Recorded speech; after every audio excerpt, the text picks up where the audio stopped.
American English is easier to learn than British English. Honestly, it really is. You don't believe me? Alright, I'm going to prove this to you. Now, in British English, the word for the place that we walk in the street is pavement. Pavement. Okay. In American English, what's pavement? It's a sidewalk. Sidewalk. Why is it called sidewalk? Because we walk on the side of the road. So it's the sidewalk. Now, I've got 10 examples to prove to you that American English is easy.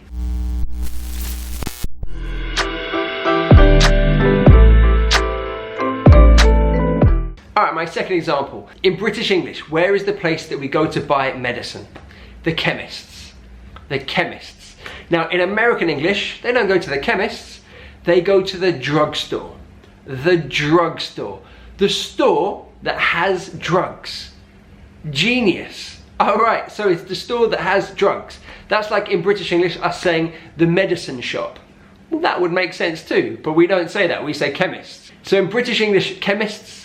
In American English, drugstore. You can also say pharmacy for both. So yeah, we share that one. All right, you still don't believe me. Okay, how about the season autumn? In British English, autumn. It's a nice word, I like it. But in American English, fall. Why do they call it fall? Because the leaves fall from the trees. So it's fall. You see what I'm getting at here? Okay, in British English, we eat something called a jacket potato. A jacket potato. It's a potato that you put in the oven for a certain amount of time, 30 minutes, I don't know, I haven't cooked one, but 30 minutes. And then you can put cheese in and butter and whatever you want, I don't know. In American English, it's a baked potato. A baked potato. Why is it a baked potato? Because it's a potato that has been baked. A baked potato. In British English, a jacket potato, what, it's a potato that has a little cute little jacket, little red jacket on? What? That's crazy. In American English, baked potato. Why? Because we baked it. Do you know what I mean? Alright, when you're writing in pencil and you make a mistake, in British English you would use a rubber to get rid of the writing, okay? You'd use a rubber. In American English, an eraser.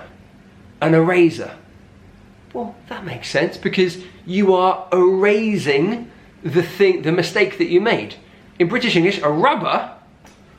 What the? A rubber? We're rubbing. We are technically rubbing it, but you could rub it with your finger. It doesn't get rid of the mistake. What? Also, be warned. A rubber in American English, totally different meaning. You can Google that one. Okay, this one's a bit more complicated. Stay with me. Okay, so imagine we're going into a building. Okay, in British English, we enter on the ground floor. Usually the ground floor. Okay, then it's the first floor and the second floor. All right, in American English, they enter on the first floor. Then there's the second floor, and then there's the third floor, etc. So they're starting with number 1. And then number 2, and then number 3. Whereas in British English, we're starting with ground, and then number 1, and then number 2.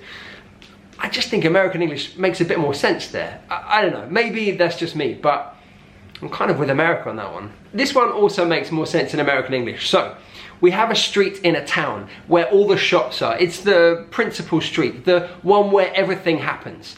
In British English, we call it a high street. A high street. A street that is high.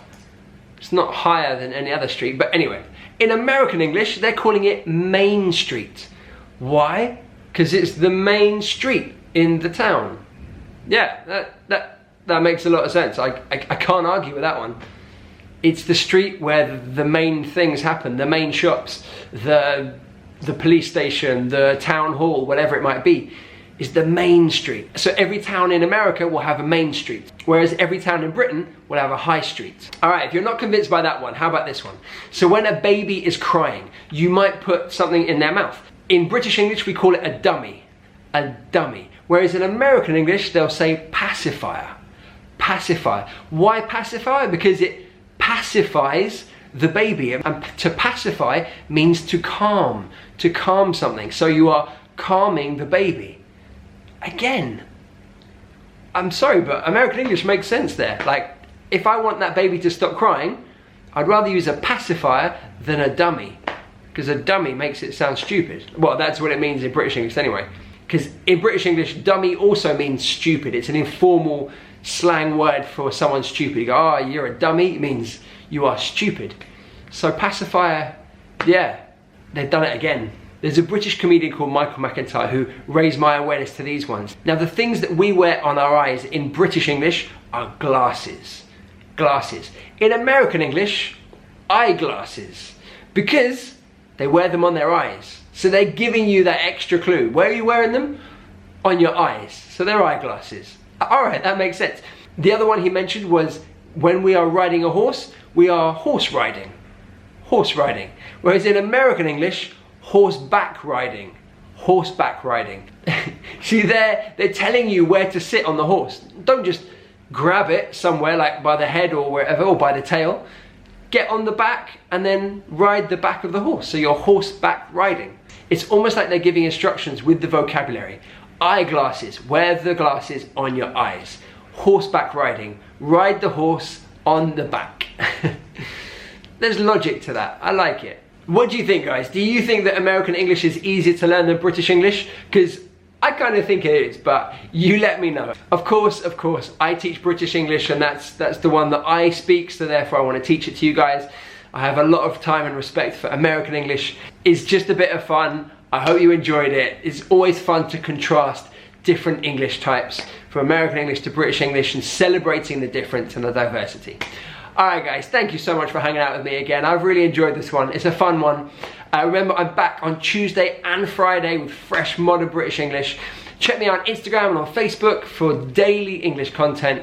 But until next time guys, this is Tom, the Chief Dreamer, saying goodbye.